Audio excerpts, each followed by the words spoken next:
আসসালামু আলাইকুম। হ্যালো আমার ফ্রেন্ড ফলোয়ার বন্ধুরা, কেমন আছো সবাই? আমি আলহামদুলিল্লাহ ভালো আছি। এই যে আমি চালের রুটি বানাইছি ফুলকো ফুলকো সুন্দর। কিভাবে তোমরা এরকম ধবধবে সাদা রুটি বানাবা সেই টিপসটা তোমাদের দিচ্ছি।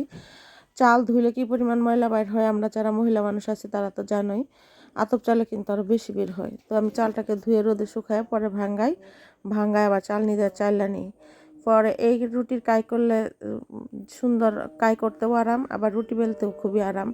আর রুটি ভাজার জন্য যারা ইন্ডাকশন কুকার ইউজ করবা তারা একদম 1000 থেকে 800 মধ্যে এটাতে সেকবা, তাহলে একদম পুড়বে না, অথচ ফুলকো ফুলকো হবে।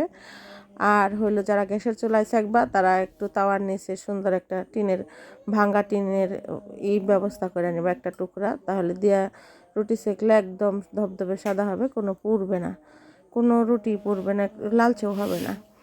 তো যাই হোক, এই যে দেখো আমার একদম এক মাপে সাদা ধবধবে সুন্দর ফুলকো ফুলকো রুটি কিন্তু হয়ে গেছে।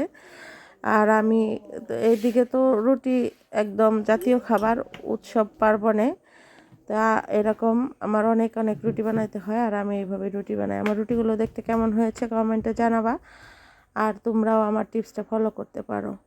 দেখা হবে পরের ভিডিওতে। সবাই ভালো থাকো, দোয়া করবা আর শেয়ার করবা। আল্লাহ হাফেজ।